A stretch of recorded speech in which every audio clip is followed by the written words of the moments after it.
Mga benepisyo pag laging ulam ay sardinas. Number 1, mabilis. Bakit mabilis?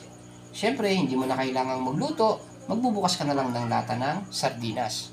Lalo na pagpagod galing sa trabaho, wala nang oras magluto.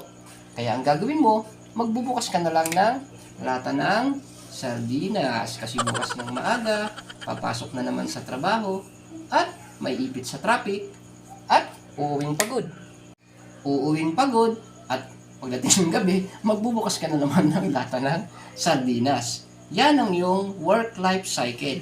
At ano ang nawawala? Ang work-life balance. At puro ka lang sardinas. Number 2, matipid. Bakit matipid? Kung 28 pesos lang ang halaga ng 555 sardines at 3 beses mong inuulam sa isang araw, ay gumagastos ka lang ng 84 pesos. At kung inuulam mo ito sa loob ng isang linggo, ay gagastos ka lang ng 588 pesos. Napakatipid. Puro sardinas ka nga lang. At syempre sa ating number 3, aminin natin na talaga namang masarap ang ating sardinas. Bakit? Marami kang pwedeng ilagay dito. Pwede kang maglagay ng gulay, ng itlog, o kahit na ano. Sotanghon, pwede yan. Kaya masarap.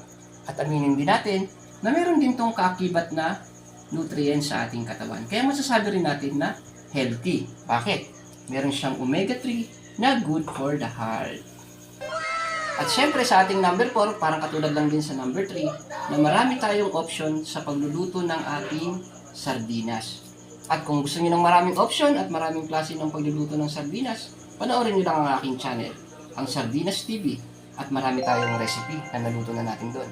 At ang susunod natin lulutuin ay sinigang na sardines.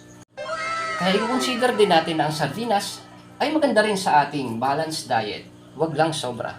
Dahil bakit? Meron siyang pros at meron din siyang mga cons. At ang ating mga cons ay ang masamang epekto ng labis na pagkain ng sardinas. Number 1, gagalisin ka. Bakit ka gagalisin? Malangsa ang sardinas at pwede kang magkaroon ng allergy. Kaya pag ginagalis tayo, iwas-iwasan muna natin kumain ng sardinas. Okay? At sa ating number 2, sasakit ang ipin mo. Bakit sasakit ang ipin? Dahil malangsa nga ang ating sardinas. Okay? Kaya, eat moderately lang. At sa ating number 3, magiging makakalimutin. Bakit magiging makakalimutin? Ayon daw sa pag-aaral, na ang labis na pagkain ng mga preservative na pagkain, lalo na ang nakalata, ay pwedeng magdulot ng Alzheimer's disease.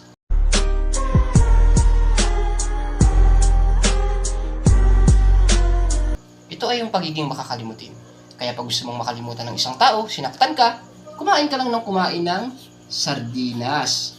Dahil pagtanda mo, tiyak na makakalimutan mo na siya, pati pangalan mo.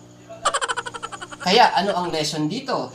Ang lesson dito, huwag ka puro sardinas. Minsan kumain ka rin ng tuyo, noodles, tsaka pansit canton. Pero puro preservative pa rin. Kasi masyado kang matipid. Yun lang. Bye!